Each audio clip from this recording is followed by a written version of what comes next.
Hello everyone. तो पिछले lecture में हमने समझा था इनकम के बारे में, इनकम के कुछ सेक्टर्स के बारे में, ठीक है, उसकी अकाउंटिंग के बारे में, किस तरीके से हम नेशनल इनकम को निकालते हैं। साथ में हमने देखा था कि जो पर कैपिटा इनकम होती है वो क्या होती है, पर कैपिटा इनकम को हम कैसे निकालते हैं उसके बारे में हमने समझा था। अब हम स्टार्ट करते हैं अपना नया टॉपिक, जिसमें कि हम पढ़ेंगे ग्रॉस डोमेस्टिक प्रोडक्ट, जिसे हम जीडीपी कहते हैं, और उसके बाद एनएनपी और एनडीपी जैसी टर्म्स को हम देखेंगे कि ये क्या होती हैं और किस तरीके से हम इनके साथ डील करते हैं। तो सबसे पहले हमारा जो टॉपिक है वो है gross domestic product. Gross domestic product जिसको हम जीडीपी भी बोलते हैं, काफ़ी चर्चा में रहता है ये टॉपिक, न्यूज़ में आपने काफ़ी बार सुना होगा। तो ग्रॉस डोमेस्टिक प्रोडक्ट का मतलब 3 वर्ड से बना हुआ है, ग्रॉस डोमेस्टिक और प्रोडक्ट। ग्रॉस मतलब होल, जब हम पूरी एक कंट्री का जो सिस्टम है उसको देखते हैं उसको हम कहते हैं ग्रॉस। ग्रॉस मतलब होल, ठीक है, होल कंप्लीट या टोटल। और डोमेस्टिक का मतलब हाउस। डोमेस्टिक मतलब जो घर में, जो घर के अंदर होने वाली चीज़ें, जैसे कि अगर कंट्री की बात करें तो कंट्री के अंदर जो होने वाली चीज़ें उसे कहते हैं हम डोमेस्टिक, जो कि एक कंट्री के अंदर होकर। प्रोडक्ट आ गया उसके गुड्स और सर्विस। प्रोडक्ट क्या होता है, जो गुड्स और सर्विस। गुड्स क्या होते हैं, जैसे कि कोई सामान हो गया उसको हम गुड्स बोलते हैं। सर्विस जैसे कि डॉक्टर अपनी सर्विस देगा, टीचर अपनी सर्विस देता है पढ़ाने के लिए, उनको हम कहते हैं services. So gross domestic product किससे बना, जब हम होल, जब एक कंट्री की जितनी इसकी प्रोडक्शन होगी, डोमेस्टिक जो प्रोडक्शन होगी, ठीक है, प्रोडक्ट जो गुड्स और सर्विसेज की वो जो प्रोडक्शन करेगा उसको हम कहते हैं ग्रॉस डोमेस्टिक प्रोडक्ट। जैसे हम एक एग्जांपल देखते हैं, एग्जांपल टाटा प्लस सैमसंग ने जितना भी काम करा, टाटा ने कुछ प्रोडक्ट्स बनाए और सैमसंग ने मिलकर जो प्रोडक्ट बनाए उनको हम कहते हैं ग्रॉस, ठीक है। और नेट एक वर्ड आता है नेट, जिसके बारे में हम आगे पढ़ेंगे, जिसको हम नेट डोमेस्टिक प्रोडक्ट भी बोलेंगे। सो जब हम नेट की बात करते हैं तो मान लो कि जो बाहर की कंट्री हैं उन्हें हम इसमें नहीं रखेंगे, सिर्फ जो इंडिया की अपनी ओन कंट्री है, ठीक है, इंडिया की जो कंट्री होंगी जो सिर्फ इंडिया में ही, इंडिया की कंट्री, बाहर की कंट्री नहीं है, उनको हम रखेंगे नेट में। और ग्रास में जितना प्रोडक्शन हो, फिर वो बाहर की कंपनी हो या फिर इंडिया की कंपनी हो, उसे हम रखते हैं ग्रास में। तो हम सबसे पहले समझते हैं कि गुड्स एंड जो ग्रास डोमेस्टिक प्रोडक्ट है उसका मतलब क्या है, उसका मतलब production of goods and services. एक साल में कितने अपने गुड्स तैयार करे, कितना अपना सामान तैयार करा और कितने अपने सर्विसेज प्रोवाइड कराई, ठीक है। एक साल में अपना कितनी गुड्स और सर्विसेज की प्रोडक्शन करी उसको हम कहते हैं जीडीपी, ठीक है। उसको हम किस में डिनोट करते हैं, जीडीपी। आगे समझते हैं, ठीक है। वन बाय वन इन पे चलते हैं कि क्या होता है और किस तरीके से हम इनके साथ डील करते हैं। तो इसके एग्जांपल देते हैं हम, जैसे कि वीट है तो वीट कितने रुपये, 20 रुपये के जी है। और फ्लोर जो है, हम जैसे पिछली पर कैपिटा इनकम में हमने समझा था, ठीक है, तो वीट जो है वो 20 रुपये के जी है, ठीक है। फ्लोर जो है वो 25 रुपये है। और अब वहीं उसके बिस्किट बनाए तो वो कितने हुए, 300 हुए। तो टोटल जो होगा जीडीपी किसको बोलेंगे, जो ये टोटल है, ठीक है, बिस्किट का जो पूरा है इसको हम बोलेंगे जीडीपी। इसको हम रखेंगे इसमें जीडीपी। जीडीपी ये नहीं है, जीडीपी फ्लोर भी नहीं है, जीडीपी के बिस्किट जो टोटल जो फाइनल प्रोडक्ट हुआ, जो प्रोडक्शन है, तो जीडीपी किस पे निकालते हैं, प्रोडक्शन के बेसिस पे निकालते हैं। तो जो लास्ट की प्रोडक्शन हुई उसे हम रखते हैं जीडीपी, ठीक है। किस पे, only production, sale or not, आप उसको बेचो या नहीं, आपने बिस्किट कितने बेचे या नहीं बिके आपके, ठीक है, उस पर हम चर्चा ही नहीं करेंगे। हम किस पे चर्चा करेंगे, आपने कितना सामान बनाया, कितना आपका बिका, कितना आपने कहाँ बेचा, उससे हमें मतलब नहीं है, आपने कितना बनाया उस चीज़ से मतलब। सो एक देश ने कितना एक साल में बनाया, ठीक है, उसको हम कहते हैं ग्रॉस डोमेस्टिक प्रोडक्ट। और उसके घर में, डोमेस्टिक मतलब उसके घर में मतलब कि बाउंड्रीज के अंदर, अपनी बाउंड्रीज के अंदर उसने कितना बनाया उसे हम कहते हैं जीडीपी। और इसके एग्जाम्पल देखते हैं हम, ठीक है, एग्जाम्पल क्या देखते हैं। फॉर एग्जाम्पल जैसे हम इसकी एग्जाम्पल देखते हैं, इसकी एक एग्जाम्पल क्या है कि 2024 में मान लो कि प्रोडक्शन हुई, तो जीडीपी जो है, जीडीपी मतलब प्रोडक्शन, तो प्रोडक्शन कितनी हुई, टाटा ने मान लो कि 150 रुपये का काम करा, करोड़ में मान सकते हैं, बट हम इसको एक छोटी सी एग्जाम्पल समझने के लिए समझ लेते हैं कि मान लो कि 150 रुपये का टाटा ने काम करा, जियो ने 100 रुपये का काम करा, और वहीं सैमसंग जो कि कोरियन कंपनी है, ठीक है, जियो और टाटा दोनों इंडियन कंपनी है, सैमसंग जो है वो कोरियन कंपनी है, तो उसने भी कितना 100 रुपये का काम करा। तो टोटल प्रोडक्शन कितनी हुई, 100 और 150, 350, ठीक है, 350 की टोटल प्रोडक्शन हुई, तो उसको हम कहते हैं जीडीपी। जीडीपी क्या हुई, जो टोटल प्रोडक्शन हुई। और मान लो कि एक व्यक्ति है, जैसे कि मैं हूँ, मेरा नाम अखिल है, ठीक है, तो मैं क्या करता हूँ, मैं सऊदी अरबिया में काम करता हूँ। तो सऊदी अरब में जब मैं काम करता हूँ तो वहाँ पे मैं कितने 50 रुपये कमाता हूँ, ठीक है। बट जो 50 रुपये हैं उन्हें ही इसमें जीडीपी में नहीं गिना जाएगा। मेरी जो इनकम है, हालांकि मैं जो जितने भी पैसे कमाता हूँ बेचूंगा कहीं इंडिया में ही बेचूंगा, लेकिन उन्हें ही इसमें नहीं गिना जाएगा। उसमें किसमें, जीडीपी में जो मेरे पैसे, मेरे द्वारा पैसे कमाए गए होंगे उनको नहीं गिना जाएगा, ठीक है। जीडीपी में किसको गिना जाएगा, जो इन द कंट्री, जो बाउंड्रीज के अंदर जो प्रोडक्शन होगी, एक कंट्री की जितनी बाउंड्रीज हैं, ठीक है, हमारा जो बॉर्डर है, बॉर्डर के अंदर जितनी प्रोडक्शन होगी उसको हम जीडीपी में रखते हैं। जीडीपी में एक और चीज़ समझते हैं कि जीडीपी में कहते हैं बाउंड्रीज रिक्वायर्ड होती हैं, बाउंड्रीज के अंदर जितना होगा, ठीक है, जीडीपी कहाँ होगी, inside the boundaries of that country, उस कंट्री के अंदर जो भी उसकी बाउंड्रीज के अंदर जितना भी काम होगा उसे हम कहाँ रखते हैं, उसे हम जीडीपी में गिनते हैं। उसके बाद हम इसका एक और चीज़ देखते हैं जिसको हम कहते हैं, क्या कहते हैं हम इसको, ग्रॉस नेशनल प्रोडक्ट, ठीक है। जैसे हमने समझा कि ग्रॉस डोमेस्टिक प्रोडक्ट, वैसे हम gross national product, gross national product जैसे जीडीपी में हमने समझा था कि जो मैं पैसे कमाऊंगा, जो बाहर से जो एनआरआई पैसे कमा रहे हैं उन्हें हम इसमें इंक्लूड नहीं करेंगे, सिर्फ जो प्रोडक्शन होगी। ग्रॉस नेशनल प्रोडक्ट में क्या होगा कि बाहर की कंपनी जो इंडिया में काम कर रही है, जैसे कि सैमसंग काम करें, उसके जितनी भी प्रोडक्शन है उसे हम निकाल देंगे, और जो मैं पैसे कमा रहा था, जो एक एनआरआई बाहर जाके पैसे कमा रहा है और इंडिया में भेज रहा है, उन पैसों को हम ऐड कर लेंगे। सो टाटा जो इंडिया की कंपनी है, जियो भी इंडिया की कंपनी है, और अखिल जो कि बाहर काम करता था, कहाँ का, इंडिया का एक पर्सन है, वो बाहर काम करता था, और उसके पैसे वो जो उतने कमाता था वो भी कहाँ बेचता है, वो इंडिया में बेचता है। और सैमसंग जो कि बाहर की कंपनी है, इसको क्यों निकाला हमने, सैमसंग को बाहर क्यों निकाला, क्योंकि सैमसंग जितना भी पैसा कमाएगी वो एट द एंड अपना पैसा जो है वो लेके चली जाएगी। तो देश के पास क्या प्रोडक्शन तो हुआ, लेकिन पैसे तो कौन ले गया, वो सिर्फ टैक्स और वही देगा। बट जो मेन जो पैसा होगा वो तो सैमसंग लेके चला गया, और मेन पैसा कहाँ गया, कोरिया में गया। तो उसको हम नेट, जब ग्रॉस नेशनल प्रोडक्ट की बात करते हैं तो ग्रॉस नेशनल प्रोडक्ट में हम क्या करते हैं कि जो बाहर पैसा गया उसे निकालते हैं, और इंडिया में जितना पैसा है उसकी बात करते हैं। सो इंडिया में टोटली पैसा कितना है, जबकि जीडीपी हमारे पास 350 आया था, और जीएनपी कितना है, 200 आया, क्योंकि मैंने 50 कमाए और 100 रुपये सैमसंग लेके चला गया अपना। सो बाउंड्रीज इसके लिए रिक्वायर्ड नहीं होती, आपको जितनी आपकी वो हुई। सो जीडीपी जो है वो हमारी कम हुई, और जीएनपी जो ग्रॉस नेशनल प्रोडक्ट है, मेनली तो हमारे पास पैसा कितना है उससे हमें मतलब होना चाहिए ना, कितना प्रोडक्शन करा उससे क्या फ़ायदा है, प्रोडक्शन से भी फ़ायदा सिर्फ इतना सा, उससे सिर्फ टैक्स आएगा। लेकिन मान लो वहीं अगर इंडिया की ही कंपनी प्रोडक्शन भी करेगी, हर चीज़ वही करेगी, तो टैक्स तो आएगा ही, साथ में जो इनकम होगी वो भी जनरेट होगी हमारे लोगों के लिए। वैसे नहीं तो क्या होगा, सिर्फ एम्प्लॉयमेंट जनरेट होगी और साथ में जो टैक्स मिलेगा वही मिलेगा। नहीं तो वो प्रोडक्शन भी इंडिया में होगी, बेचेगा भी इंडिया वाला, और जितना भी पैसा होगा वो भी इंडिया में ही रहेगा। सो ग्रॉस नेशनल प्रोडक्ट बोलता है कि जो बाहर की चीज़ें उसमें उनको निकाल दो, और जीडीपी बोलता है कि बाहर की सारी चीज़ें अडॉप्ट कर लो, जितना प्रोडक्शन हुआ सबको मिला लो, बस जो आप बाहर से कमा रहे हो उसको इसमें नहीं रखेंगे। सो जीडीपी देखा हमने, जीएनपी देखा, जीएनपी की हम एक एग्जांपल देखते हैं कि ठीक है, जीएनपी को हम जैसे देखते हैं तो जीएनपी में हम देखते हैं कि हम जैसे देखते हैं कि टोटल इनकम जो है ठीक है कंट्री में आएगी, उसमें से जो कंपनीज जो प्रोड्यूस करेंगी इनसाइड द कंट्री, जो बाहर की कंपनी उन्हें हम निकाल देंगे। ठीक है, जीएनपी जो है वो जीडीपी के बराबर होता है कब, जब नेट इंपोर्ट जो है, इंपोर्ट मतलब जब हम अपने देश में जब कुछ चीज़ें मंगवाते हैं, ठीक है, और उसमें से नेट एक्सपोर्ट जो इतना हम एक्सपोर्ट करते हैं उसको हम निकाल देंगे, तो हम जीएनपी जो ग्रॉस नेशनल प्रोडक्ट है वो निकाल सकते हैं। जीडीपी की मदद से हमें ग्रॉस नेशनल प्रोडक्ट निकालना हो तो हम उसमें से क्या करेंगे, नेट इंपोर्ट है उसको प्लस करेंगे, और नेट एक्सपोर्ट को माइनस करेंगे उसमें से। ठीक है, तो उससे क्या निकल जाएगा, हमारा जीडीपी निकल जाएगा। और आपको जान के हैरानी होगी कि जब जीएनपी जो है वो अगर ग्रेटर देन हो, ठीक है, जीएनपी जो है वो अगर ग्रेटर देन हो किसी जीडीपी से, अगर जीएनपी बड़ा हो, ठीक है, जीएनपी से जो जीडीपी है वो बड़ा हो तो कंट्री का प्रॉफिट में है। जब जीएनपी एक कंट्री से जीडीपी से छोटा हो, जीएनपी एक कंट्री का, तो मान लो कि कंट्री जो है वो लॉस में चल रही है, और वहीं अगर जीएनपी जो है वो जीडीपी के बराबर हो, जीएनपी जीडीपी के बराबर हो, तब समझ लो कि बैलेंस्ड है, कि जो भी सिस्टम है वो बैलेंस्ड तरीके से चल रहा है।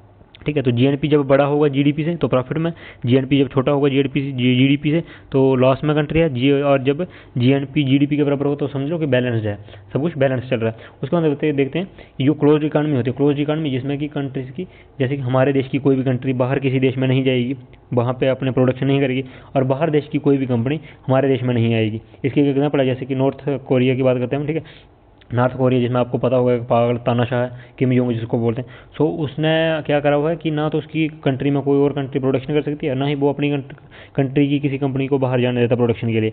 सो ऐसी कंपनी वहाँ पर क्या, जीएनपी तो जीडीपी के बराबर ही रहेगा, क्योंकि बाहर का कोई आएगा नहीं, बाहर आप जाओगे नहीं, तो जीएनपी जो है वो जीडीपी के बराबर ही हुआ। तो जीएनपी जब जीडीपी के बराबर हो तो बैलेंस्ड इकोनॉमी हुई।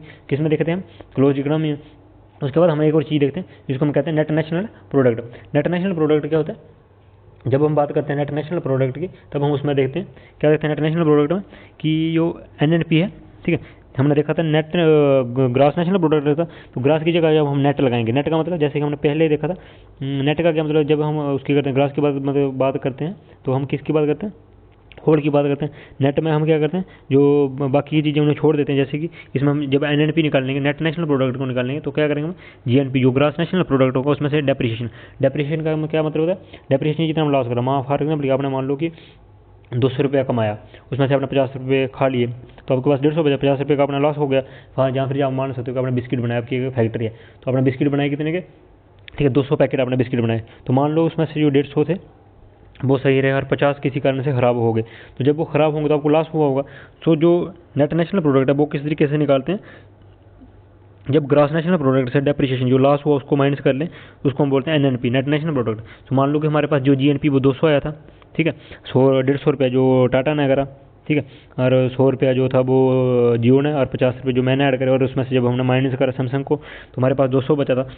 सो जीएनपी हमारे पास 200 था, 100 और सोच लो कि देश को 50 रुपये का लॉस हो गया, तो उसमें से जब 50 रुपये निकालेंगे तो एनएनपी कितना है, 150 है, ठीक है। और एनएनपी बहुत ही जरूरी होता है, क्योंकि ये जो लास्ट कॉस्ट है कि इनकम कितनी आई देश के पास, कितना उसने एक साल में कमाया, ठीक है, वो किसके थ्रू निकालते हैं हम, एनएनपी के, क्योंकि एनएनपी बताएगा कि क्योंकि जो लॉस हो गया उसका भी हमें कोई फ़ायदा नहीं हुआ, जो बाहर की कंपनी लेगी हमें उसका भी फ़ायदा नहीं हुआ, जीडीपी में हमें मेन फ़ायदा हुआ ही नहीं। जीडीपी तो सिर्फ ये बताती है कि कितनी प्रोडक्शन हुई, एनएनपी बताता है कि कितना पैसा है, बट जो जो जीएनपी था वो बताता है कितना पैसा, पर एनएनपी हमें क्या बताता है कि कितना अपना पैसा जो बचा आपके पास है डेप्रिसिएशन के बाद, जब लॉस हो गया लॉस के बाद भी आपके पास कितना पैसा बचा, तो मेन पैसा तो वही है ना जो लास्ट में आपके पास बचेगा।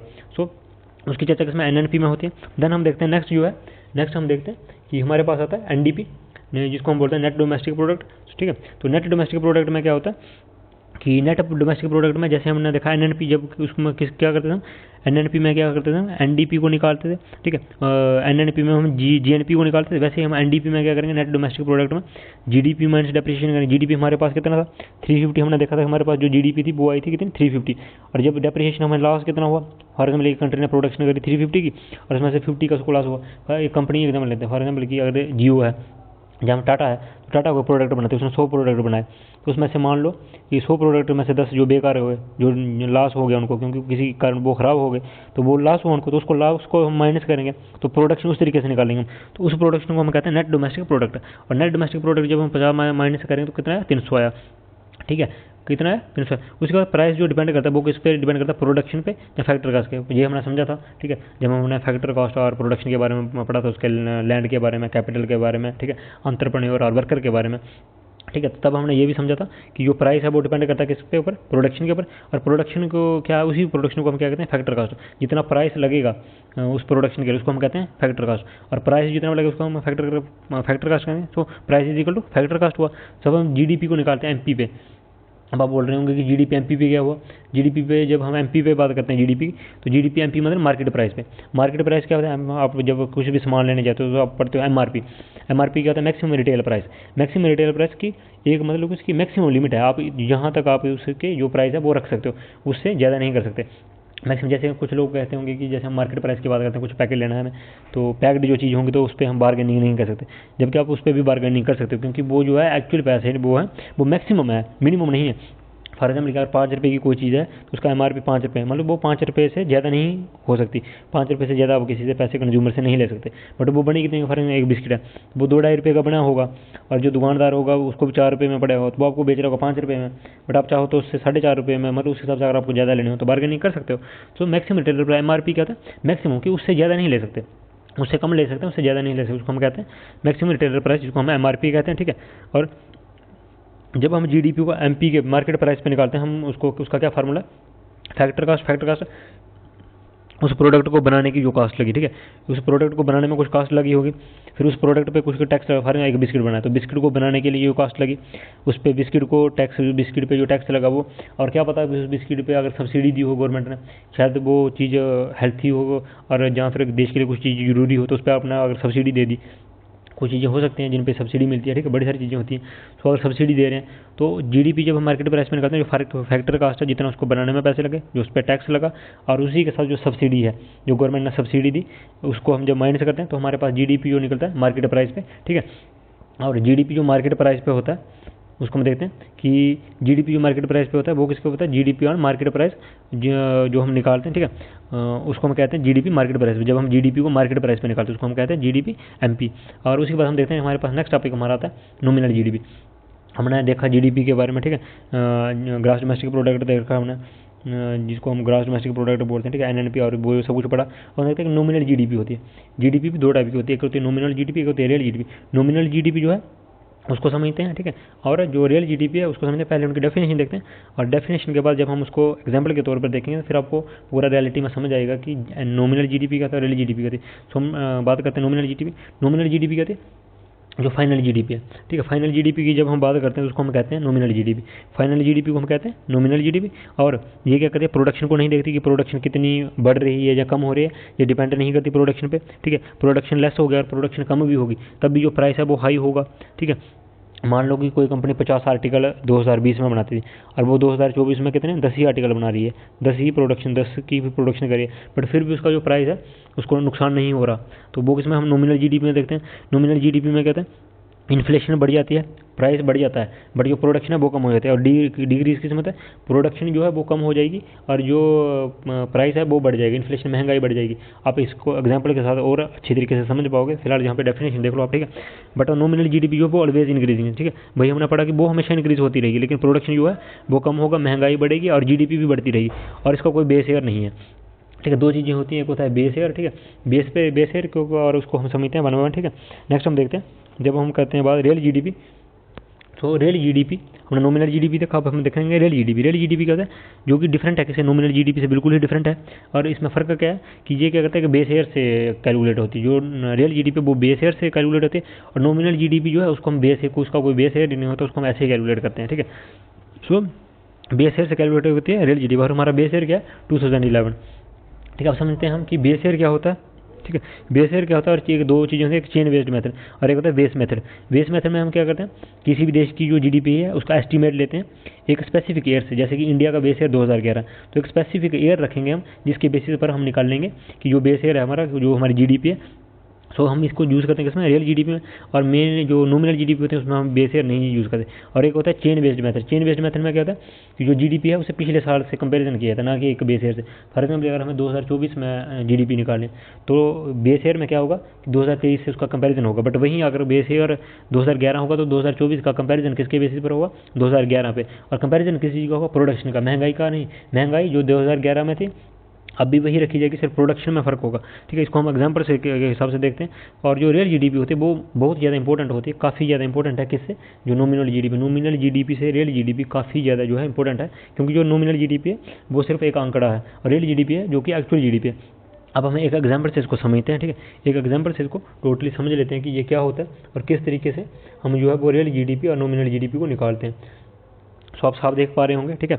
हम देखते हैं कि रियल जीडीपी और नॉमिनल जीडीपी को किस तरीके से हम निकालते हैं। तो मान लो कि हमने एक बिस्किट लिया, ठीक है, एक बिस्किट लिया हमने, बिस्किट का प्राइस 2011 में कितना था, 5। 2011 में बिस्किट का प्राइस 5 था, और हमने कितने बिस्किट बनाए, 20 बिस्किट बनाए, 20 बिस्किट बनाए, ठीक है। 2012 में हमने 5 रखा, बिस्किट का प्राइस 5, और प्रोडक्शन 19 का करा। 13 में 6 बनाए, 14 में 6 बनाए, ठीक है। हम देखते हैं लास्ट में 23 में हमने क्या करा, 23 में हमने प्राइस कर दिया उसका 13, 23 में उसका प्राइस हो गया 13, जबकि 2011 में उसका प्राइस था 5, और 2023 में उसका प्राइस था 13 रुपये। और प्रोडक्शन जो कि 2011 में थी वो 20 थी, 20 पैकेट बनाए थे हमने। 2023 में हमने 15 पैकेट बनाए, और 2024 आते आते हमने क्या करा, उस बिस्किट का प्राइस 15 रुपये कर दिया, और प्रोडक्शन 14। तो देखो प्राइस जो था पहले 2011 में कितना था, 5 था वो, और 5 से बढ़कर 2024 में कितना आ गया, 15 आ गया, ठीक है। प्राइस तो बढ़ा, इन्फ्लेशन बढ़ी, महंगाई बढ़ी, लेकिन प्रोडक्शन जो था वो 2011 में कितना था, 20 रुपये था, ठीक है। प्रोडक्शन जो था वो 20 पैकेट का था, प्रोडक्शन 20 पैकेट बनाते थे, बट अब हम प्रोडक्शन कितना, 14। तो मतलब कि शे की प्रोडक्शन में कमी आई, बट महंगाई और इन्फ्लेशन है वो बढ़ी। जब हम नॉमिनल जीडीपी निकालते हैं, तो नॉमिनल जीडीपी हम किस तरीके से निकालते हैं कि जो प्राइस है, प्राइस को प्रोडक्शन से मल्टीप्लाई करते हैं, तो नॉमिनल जीडीपी है। तो प्रोडक्शन जो जब हम प्रोडक्शन करेंगे तो 2011 में जब नॉमिनल जीडीपी होगी, 2011 में नॉमिनल जीडीपी कितनी थी, 100 हुई हमारी।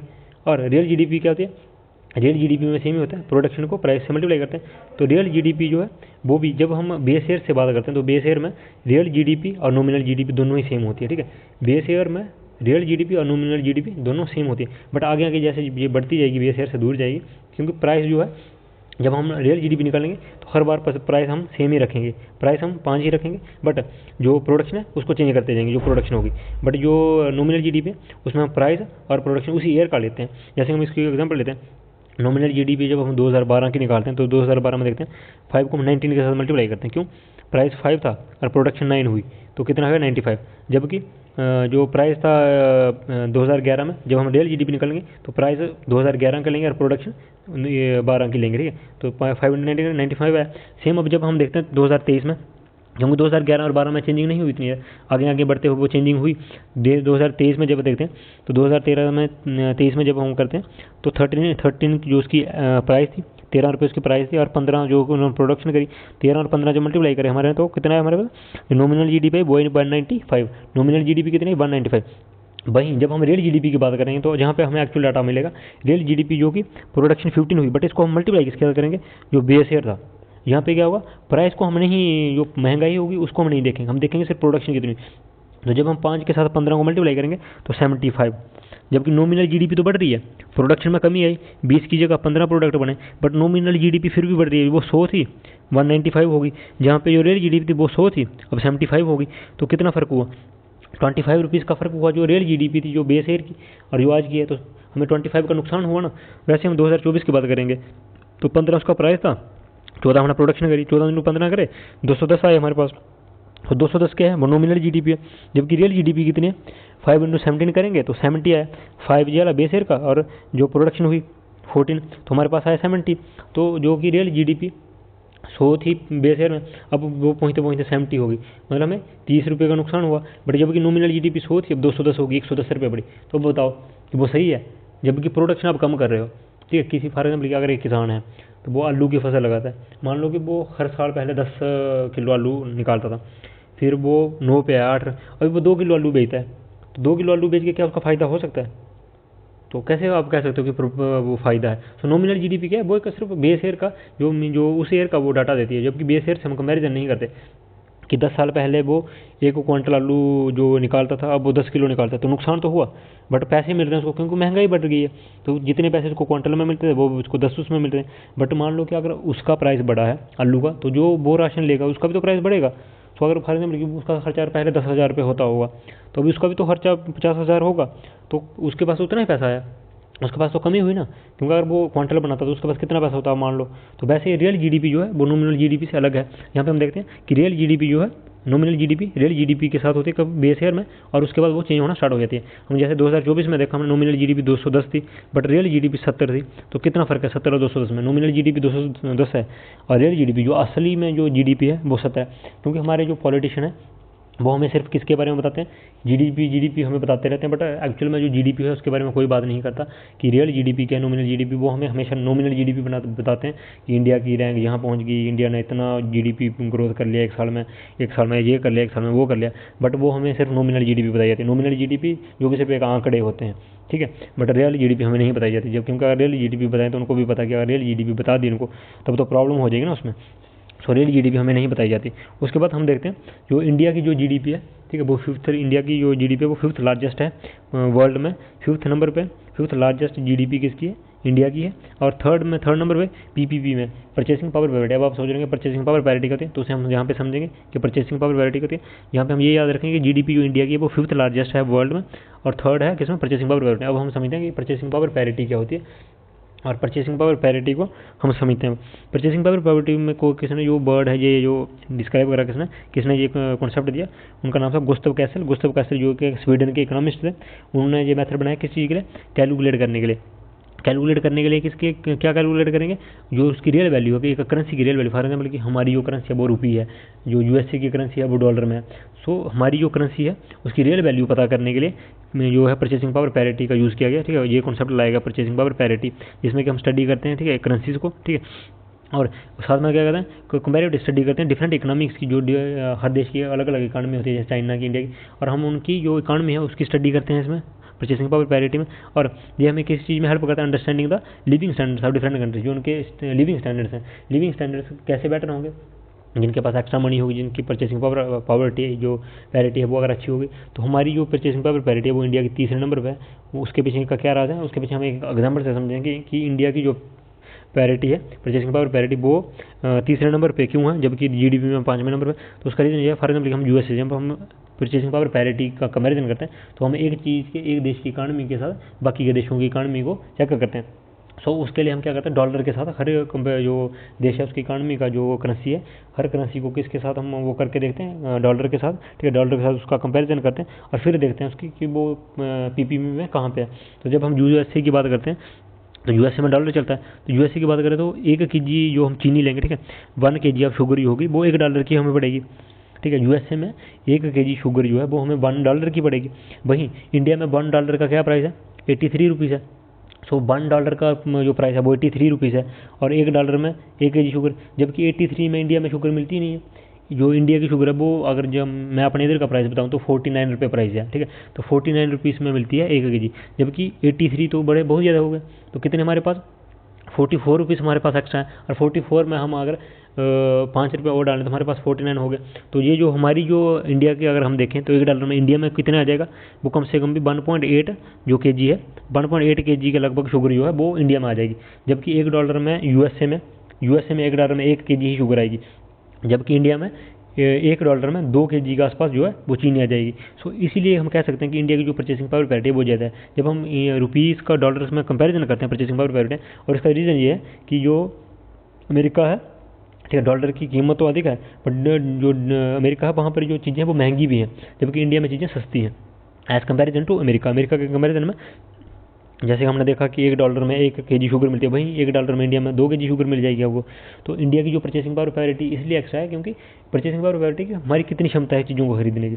तो अब यूएसए में अगर हम जाएंगे तो हम 83 रुपीज़ में 1 kg खरीदेंगे, जबकि हम 83 में जहाँ पे 2 kg खरीद लेंगे। तो हमारी जो परचेसिंग पावर पैरिटी है वो यूएसए के जो एक पर्सन होगा उसकी परचेसिंग पावर पैरिटी से मेरी जो परचेसिंग पावर पैरिटी है, मेरी जो क्षमता है उस चीज़ को खरीदने की सेम पैसों में मेरी ज़्यादा होगी। सेम पैसों में फर्क लगेगा, 10 लाख रुपये मेरे पास और 10 लाख रुपये यूएसए के एक पर्सन के पास है। तो मैं अगर 10 लाख रुपये इंडिया में खर्चूँ तो इंडिया में जब मैं 10 लाख रुपये खर्चूँगा तो मैं शायद 100 से 150 चीज़ें खरीद सकता हूँ। वहीं अगर सेम अगर यूएसए में हम अच्छी अगर चीज़ें खरीदने जाएँ 10 लाख में, तो सेम चीज़ों को अगर खरीदना हो शायद 50 चीज़ें हैं। तो इंडिया में वो 100 चीज़ें आ रही हैं और यूएस में वो 50 चीज़ें आ रही हैं, ठीक है। सो जो परचेसिंग पावर पैरिटी है वो हमारी जो है वो बेटर है, इसीलिए। और परचेसिंग पावर पैरिटी से हम क्या समझ सकते हैं, जो हमारे लिविंग स्टैंडर्ड हैं वो भी यूएसए से बेटर है, ठीक है। हालांकि हमारी जो एम्प्लॉयमेंट है पॉवर्टी के चक्कर में थोड़ा बहुत जो है वो हमारा सिस्टम सही नहीं है, और क्योंकि अभी देश की पॉपुलेशन इतनी बढ़ गई है और उसी के साथ पॉवर्टी भी है, पॉवर्टी तो है ही, अनएम्प्लॉयमेंट भी है।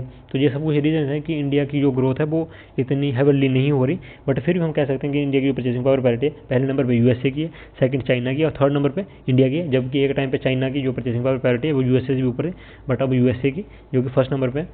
सो आज के लेक्चर में हम इतने रखते हैं, ये समझते हैं। और नेक्स्ट जो हमारा लेक्चर रहेगा इस पर हम देखेंगे अनएम्प्लॉयमेंट क्या होती है, पॉवर्टी क्या होती है। अनएम्प्लॉयमेंट और पॉवर्टी को समझेंगे, ठीक है, डिटेल में, और उनकी कुछ टाइप्स होंगी और किस तरीके से हम उनके साथ डील करते हैं वो समझेंगे। और उसके बाद हम समझेंगे कि जो फाइनेंशियल कमीशन है, 5 ईयर प्लान जो आया उसके बारे में, ठीक है। So one by one in सब के साथ डील करते हैं। तब तक हमारे साथ जुड़े रहें, हमारे चैनल को सब्सक्राइब कर लें और बेल आइकन पर क्लिक कर दें, और हमारी वीडियोस जितनी आप हो सके उतनी शेयर करें, ताकि हमें भी मोटिवेट हो सके। हम आपकी जो शेयर करोगे आप, कि हमें भी पता चले कि हमें कोई पसंद कर रहा है और हमारी वीडियोस किसी को अच्छी लग रही। सो हम चाहते हैं कि आप ज़्यादा से ज़्यादा उन चीज़ों को शेयर करें और कमेंट बॉक्स में हमें बताएं कि अगर आपको कुछ भी जो हमारी जो लेक्चर्स हैं इनसे कुछ अगर कोई इश्यूज़ वगैरह हैं या फिर कोई प्रॉब्लम आ रही है इनमें, इनको समझने में, तो वो आप हमें कमेंट सेक्शन में शेयर करें। और साथ में अगर आपको ये नोट्स वगैरह चाहिए तो आप हमें व्हाट्सएप पे कांटेक्ट कर सकते हैं, ठीक है। डिस्क्रिप्शन में हमारा लिंक है, ठीक है, व्हाट्सएप पे या फिर टेलीग्राम ग्रुप में आप हमें डीएम करें और आपको ये नोट्स हम प्रोवाइड करवा देंगे। तो आज के लिए इतना रखते हैं। धन्यवाद। जय हिंद, जय भारत।